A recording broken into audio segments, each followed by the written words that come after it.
दोस्तों, एक 16 साल की लड़की को ब्लू फिल्म देखने की लत लग जाती है। और एक दिन ऐसा आता है कि वो एक नहीं, दो दो बॉयफ्रेंड बना लेती है। अब दोनों को जब घर पे उसको मौका मिलता था तब बुलाती थी और उनके साथ में शारीरिक संबंध बनाती थी। हर तरह का सेक्स करती थी उनके साथ में। अब इस तरह से उसको जब भी मौका मिलता था ऐसा करती थी। अब जो दोस्त होता है उन जब इसकी माँ कहीं गई होती थी, जैसे इसके पापा ऑफिस के काम से बाहर गए होते हैं, रात को नहीं आते हैं, तो एक दिन इसकी माँ जो होती है घर पे नहीं होती है। इसकी माँ के मायके में कोई ज़रूरी काम पड़ जाता है जिसके कारण उसको वहाँ जाना पड़ता है। अब रात में घर पे लड़की अकेली होती है तो अपने दोस्तों को घर पे बुलाती है और उनके साथ में शारीरिक संबंध बनाती है। अब इसकी जानकारी जो है आस पड़ोस के लोगों को भनक लग जाती है। तो जो है आस पड़ोस के लोग इसके पिताजी को बताते हैं इस बारे में। कहते हैं तुम्हारी बेटी के जो चाल चलन है वो ठीक नहीं है, उसको समझाओ, उसको थोड़ा सुधारो, डांटो। इस तरह से जब इसके पिताजी को उस बात की पता चलती है तो अपनी बेटी से पूछते हैं क्या यह सच है बेटी। तो लड़की कहती है कि नहीं पिताजी, ये सब झूठ बोल रहे हैं और हमको बदनाम कर रहे हैं। लेकिन लड़की के पिता को जो लोगों द्वारा बात बताई गई थी उस पर भी विश्वास था कि लोग इस तरह से तो कह नहीं सकते हैं, कोई भी किसी की बेटी के ऊपर या किसी के ऊपर इस तरह से बगैर कोई सबूत के, बिना कोई यानी कि कुछ ऐसी जानकारी के बगैर कोई किसी पे दावा नहीं कर सकता है, कलंकित नहीं कर सकता है। दोस्तों, जब लड़की का पिता जो है इस बारे में पूरी जानकारी इकट्ठा करता है तो जो बात सामने आती है आप सुनेंगे तो आपके भी रोंगटे खड़े हो जाएंगे। नमस्कार, मैं अरविंद आप सभी का स्वागत करता हूं अपने चैनल क्राइम अलर्ट पर। दोस्तों आप लोगों से निवेदन है, अगर आप लोग चैनल पर नए हैं तो चैनल को ज़रूर सब्सक्राइब करेगा, वीडियो को लाइक करना मत भूलना। दोस्तों चलिए कहानी शुरू करते हैं। दोस्तों कहानी जो है राजस्थान की एक सच्ची कहानी है। दोस्तों इस कहानी को पूरा सुनिएगा और इस कहानी से आप लोगों को कुछ ज़रूर सीख मिलेगी। दोस्तों हमारे जीवन में मोबाइल एक ऐसी ज़रूरत बन चुकी है जिसके बगैर किसी का भी गुजारा नहीं है। इसकी आदत इतनी पड़ चुकी है कि हर किसी को यानी कि खाने से ज़्यादा मोबाइल की ज़रूरत बन चुकी है। आज के इंटरनेट का ज़माना है, लोग मोबाइल से तरह तरह की चीज़ें निकालते हैं और देखते हैं। वैसे एक लड़की होती है, एक परिवार होता है, एक परिवार में मुखिया का नाम होता है, इसके लड़की का पिता का नाम होता है राजीव। राजीव जो है एक ऑफिस में काम करता है और वहाँ पे ऑफिस के काम काज के सिलसिले से उसको कभी कभार बाहर आना जाना पड़ता है। राजीव के परिवार में एक बेटी होती है जिसकी उम्र 16 साल होती है और एक बेटा होता है जो कि छोटा होता है, और जो एक पत्नी होती है वो हाउसवाइफ का काम करती हैं। इस तरह से राजीव के परिवार का गुजारा जो है बहुत अच्छे से चल रहा था। अब घर में किसी चीज़ की कोई दिक्कत नहीं होती है, बेटी भी बड़ी हो गई थी और पढ़ाई लिखाई में होशियार थी। राजीव अपनी राजू की जो बेटी होती अपने पिता से एक फ़ोन के लिए ज़िद करती है।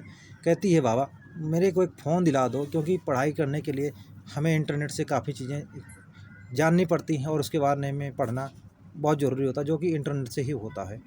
अब राजीव जो सोचते हैं कि क्यों ना बेटी सही कह रही है और उसके लिए एक मोबाइल फ़ोन दिला दिया जाए।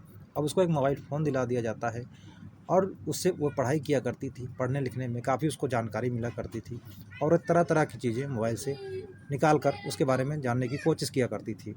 इस तरह से अब वो एक दिन उसको एक ऐसा दृश्य सामने आ जाता है इस मोबाइल को देखते देखते कि उसके बारे में वो देखना शुरू कर देती है और उसके बारे में हर जानकारी शुरू करना चालू कर देती है और उसको देखने में उसको इंटरेस्ट होने लग जाता है। धीरे धीरे जब उसको इंटरेस्ट इतना ज़्यादा बढ़ जाता है तो रात कर पढ़ाई लिखाई करने के बाद में जब रात को सारे सो जाते थे तो अपने कमरे में बेड पे लेट कर उसमें वो गलत वीडियो देखा करती थी। और उसके साथ में अब जब वो देखते देखते उसकी लत लग जाती है तो इसकी जानकारी अपने सहेलियों में भी देने लग जाती है। उसकी सहेलियाँ जो होती हैं उसको एक सलाह देती हैं कि तू ऐसे कब तक रहेगी, एक बॉयफ्रेंड बना ले क्यों ना। अब वो लड़की को लगता है कि सही कह रही है और एक बॉयफ्रेंड बना लेती है जिसका नाम होता है राजू। राजू जो है कि जिसकी उम्र 25 साल होती है और राजू से अब उस लड़की की दोस्ती हो जाती है। राजू जो है उसके घर पे आया जाया करता था, जब कोई नहीं होता था तो उनके साथ में संबंध बनाया करते थे। अब जो है एक दिन राजू अपने दोस्त को ये बात बता देता है राजू।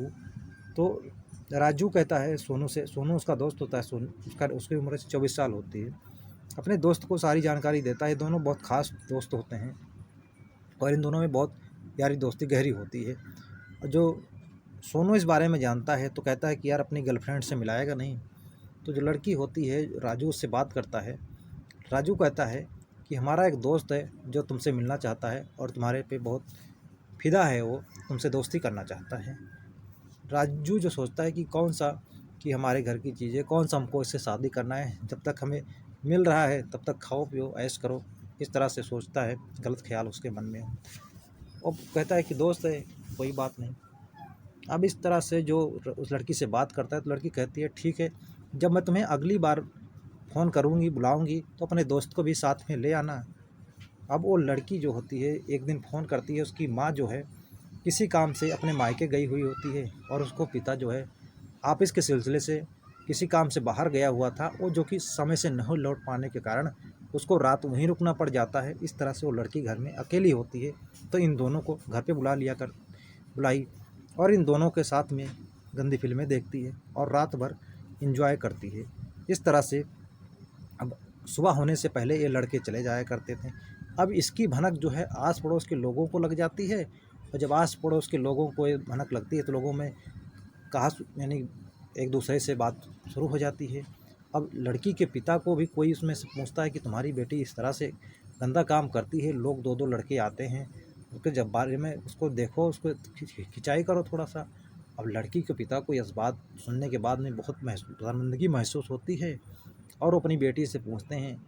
तो लड़की जो होती है कहती है कि नहीं पिताजी ये सब झूठ बोल रहे हैं, ये सब कुछ नहीं है और ये लोग हमें बदनाम कर रहे हैं। लेकिन अब राजीव जो होते हैं, राजीव वो कहते हैं कि ये बात कहीं ना कहीं तो कुछ हद तक सही है, चाहे बेशक गलत ना हो, लेकिन लोगों ने जो बात कही है वो कुछ हद तक तो सही हो सकती है कि क्योंकि कोई लोग ऐसा झूठ नहीं बोलेंगे और एक नहीं दो दो तीन तीन चार चार लोग ऐसा झूठ नहीं बोलेंगे। किसी की ज़िंदगी में बदनामी का सवाल होता है, किसी की इज्जत का सवाल होता है, इस तरह से कोई कुछ नहीं कह सकता है। और वो एक उनके मन में एक ख्याल आता है क्यों ना हम बेटी को सबूतों के साथ पकड़ें। और वो एक प्लान बनाते हैं कि एक दिन उन्होंने सोचा कि मैं घर इस पे घर पे बोल देता हूँ कि आज मैं आऊँगा नहीं और आज मैं ऑफिस के सिलसिले से बाहर जाऊँगा। तो जो एक फ़ोन करते हैं राजू घर पे ऑफिस से कि आज मैं घर पे नहीं आऊँगा और मुझे किसी काम से बाहर जाना है, मुझे देर हो जाएगी, मैं कल सुबह आऊँगा। अब इस बात की जानकारी लड़की को लगती है तो लड़की सोचती है कि ठीक है, और उसकी जो माँ होती है उसको नींद की दवाई खिला देती है खाने में, अपने भाई को खाने में नींद की दवाई मिला देती है। अब इस कारण से दोनों गहरी नींद में सो जाते हैं। तब ये लड़की जो है फ़ोन कर देती है अपने दोस्तों को और उसके दोस्त जो होते हैं आ जाते हैं और रात मोटरसाइकिल जो होती है दूर खड़ी कर देते हैं। और इसके जो पिताजी होते हैं राजीव, वो बाहर किसी वहीं कहीं जाते नहीं हैं और वहीं किसी घर में रह जाते हैं और ये सब देख रहे होते हैं कि क्योंकि उनको तो पकड़ना था, उनका ये प्लान ही था। अब देखते हैं जैसे घर के अंदर दाखिल होते हैं और घर के अंदर दाखिल होने के बाद में जब इनके पास में एक चाबी होती है जो कि घर का दरवाज़ा बाहर से खुल जाता है। अब इस तरह से वो घर का दरवाज़ा बाहर से खोल कर अब जो लड़की और जो दोनों लड़के होते हैं ये तीनों गंदी फिल्म देखते हैं और वो काम अपना गंदा काम शुरू कर देते हैं। तब जो लड़की का पिता है घर का दरवाज़ा खोलता है तो उसके जो है पैरों तले ज़मीन खिसक जाती है, उसके रोंगटे खड़े हो जाते हैं और वो अपने आप पर बेकाबू हो जाता है और उसको बड़ी अपनी नज़रें झुका लेता है। जो लड़के होते हैं वो अपना कपड़ा उठाते हैं और चुपचाप वहाँ से भाग जाते हैं किसी तरीके से। लड़की जो होती है वो अपनी नज़र ऊपर नहीं उठा पाती है और अपने कपड़े पहनती है। अब लड़की के पिताजी जो है समझाते हैं, लड़की की माँ भी समझाती है, लेकिन लड़की जो है अब वो इतनी ढीठ हो चुकी थी, उसको किसी चीज़ का कोई फ़र्क नहीं पड़ता है। लड़की के पिता जो है कहते हैं कि तुम झूठ बोल रही थी कि तुम ऐसा नहीं हो, लेकिन आज मैंने तुम्हें रंगे हाथों पकड़ा। लड़की जो है अपने पिता से बहुत नाराज़ हो जाती है। सुबह होती है और लड़की जो है अपने पिताजी को चाय नाश्ता कुछ नहीं कराती है। अब उनसे नाराज़ रहा करती है और इस बात पे लड़की जो बहस करना, उनसे लड़ाई झगड़ा करना चालू कर देती है। अब राजीव को इस बात पे बहुत गुस्सा आता है तो वो अपने आप पे काबू नहीं पाते हैं और डंडे से उसकी पिटाई कर देते हैं, जिससे लड़की जो है बहुत क्रोधित हो जाती है और अब मन ही मन वो उनसे बदला लेने के लिए ठान लेती है। अब वो सोचती है कि यह तो इनके रहते तो हमारे दोस्ती ऐसे चल नहीं पाएगी, क्यों ना इनको रास्ते से हटा दिया जाए। और एक प्लान बनाती है और अपने दोस्तों से बताती है कि हमारे पिताजी को क्यों ना रास्ते से हटा दिया जाए। अब जब अपने ही इस तरह तक गिर सकते हैं तो दूसरों को तो मौज मस्ती करनी ही थी, तो साथ देंगे ही। अब लड़की के साथ उनके हाँ में हाँ मिलाकर वो कहते हैं कि ठीक है, जैसा तुम कहोगी वैसा हम करने के लिए तैयार हैं। जो लड़की होती है एक दिन फ़ोन करती है कि आज तुम शाम को एक हथियार काटने वाली कोई तेज़ धार हथियार चाकू लेते आना, जिससे कि हम इनको नींद की दवाई खिला देंगे पूरे परिवार को और सारे गहरी नींद में सो जाएंगे और इनकी हत्या कर देना है।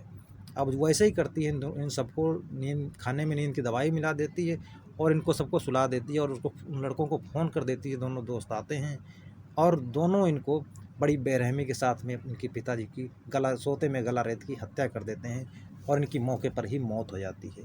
अब सारे सो गहरी नींद में सो रहे होते हैं, ना इसकी माँ को पता चलता है, ना इसके भाई को पता चलता है, किसी को कुछ पता नहीं चलता है।